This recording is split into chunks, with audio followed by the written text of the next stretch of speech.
Sa Canlaon City, drug race kami ni ate. Mandaya o Giant Canlaon, ita ang sa ibaba.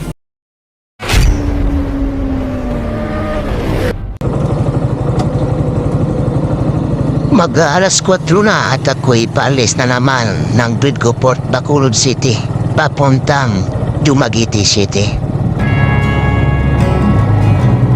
Sa Canlaon City ako nadaan papuntang Negros Oriental.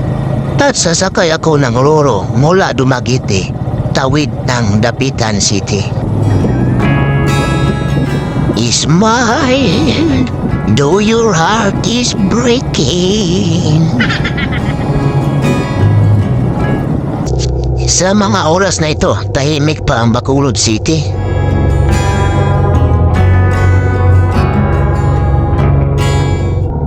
Nagdaan-daan muna ako sa aking pagpatakbo. Madilim pa at maaga pa naman.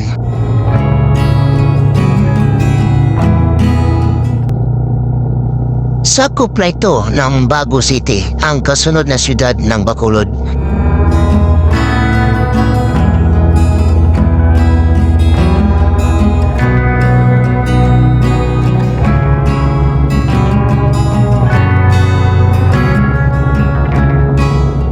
Ito ang siyudad na hindi luluma.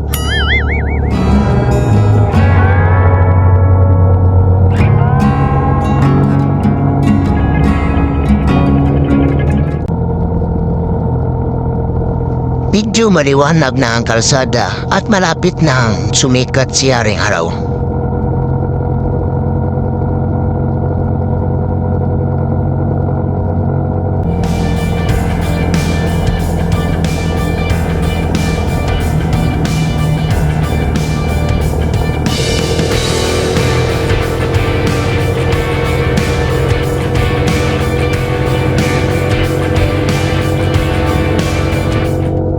Drug race kami ni ate dito.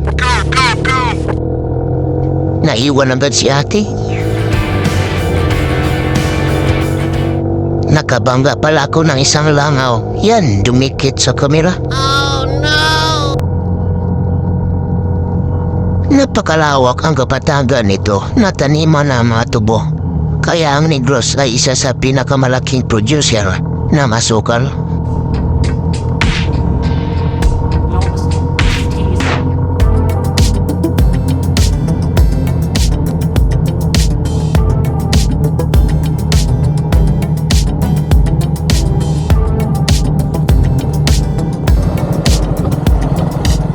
La Carlota City, Negros Occidental.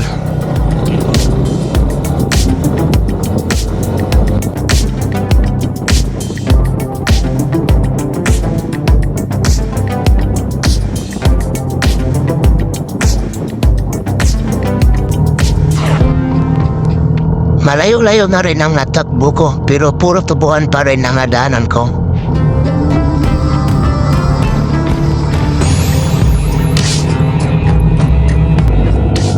Nadagdagan ang dalawang langaw na dumikit sa kamera ko.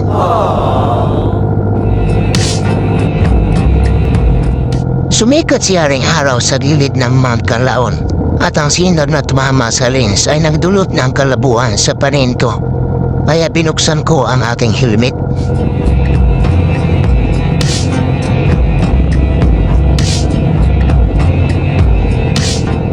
Okay na sa akin na ganitong bahay tapos may farm na 7 hektarya dito. Yun ang hakutan nila ng tubo pag nag-harvest.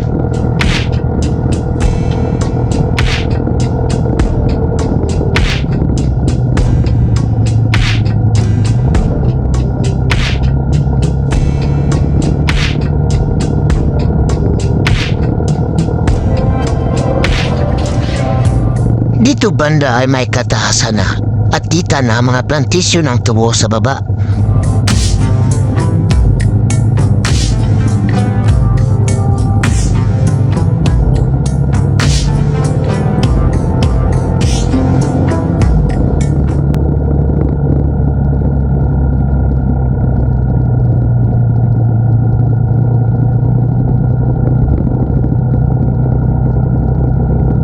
Mandaya o Giant Cross ng La Castellana.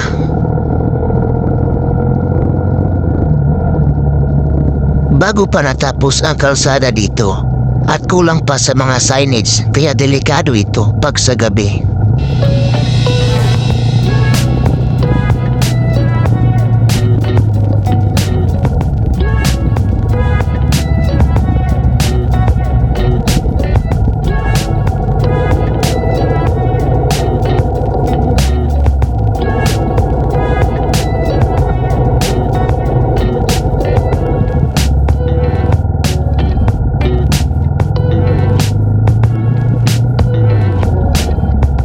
Tumigil muna ako dito at nagpicture-picture.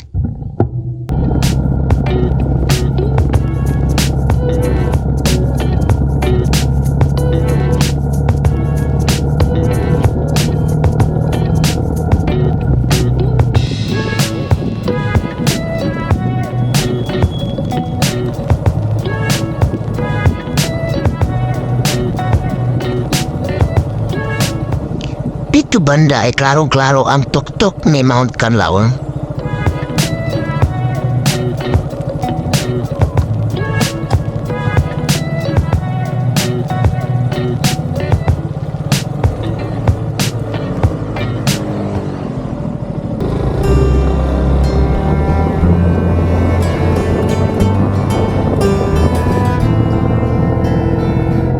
Kung hindi ako nagkakamali, ako ay tama. Ito ang Kalapnagan Eco Park.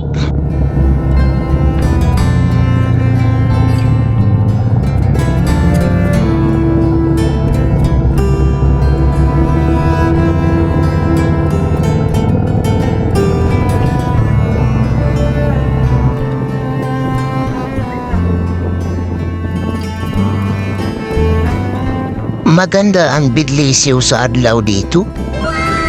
May mini rice terraces pa.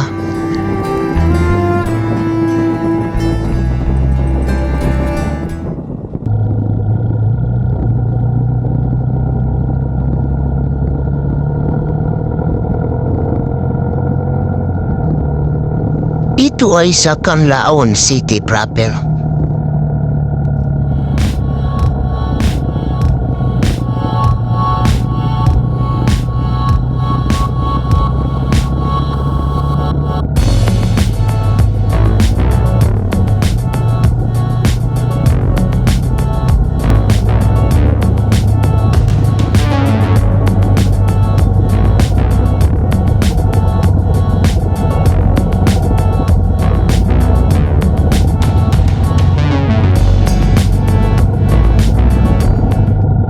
Doon sa Negros Occidental ay malawak ang kapatagan.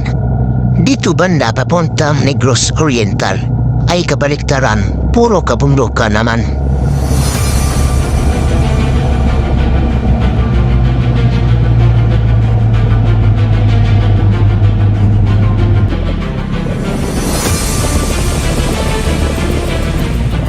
Dito banda ay itinaas ko ang aking kamera para makita ang sa ibaba.